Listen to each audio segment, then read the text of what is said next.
బీహార్లో ఎలక్షన్స్ అయితే వాడి వేడిగా అయితే ముందుకెళ్తుంది. దాని దృష్ట్యా నేను మీకు బీహార్లో జరిగినటువంటి ఒక సంఘటన, యథార్థ సంఘటన గురించి మేము ముందుకు వచ్చాను. నేను 1990 నుంచి 2015 వరకు ఆర్జేడీ రాష్ట్రీయ జనతాదళ్ అండర్ లాలూ ప్రసాద్ యాదవ్ అయితే ఒక జంగల్ రాజ్ అయితే సృష్టించాడు. ఫర్ ఎగ్జాంపుల్, ఒక ఐఏఎస్ ఆఫీసర్, అతని పేరు విశ్వాస్, అతని వైఫ్ పేరు చంపా బిశ్వాస్. ఒక ఒరిజినల్ ఐఏఎస్ ఆఫీసర్ వైఫ్ ని వాళ్ళ ఇంట్లో 2 సంవత్సరాలు రేప్ చేశాడు.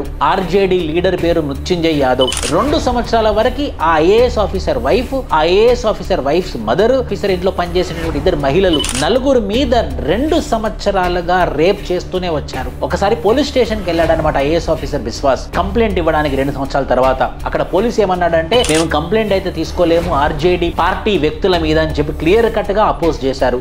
ఏం చేయాలో తెలియని ఆ ఐఏఎస్ ఆఫీసర్ ఏకంగా లాలూ ప్రసాద్ యాదవ్ దగ్గరికి వెళ్ళారు. అప్పుడు లాలూ ప్రసాద్ యాదవ్ ఏమన్నారో తెలుసా? మీరు ఆశ్చర్యపోతారు.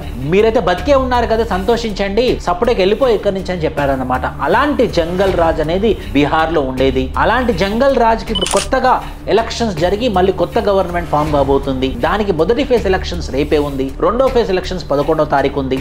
సో ఆ బీహార్ ప్రజలు ఎలాంటి జడ్జిమెంట్ ఇస్తారో చూడాల్సిన అవసరం ఎంతైనా ఉంది. Thank you. జై హింద్.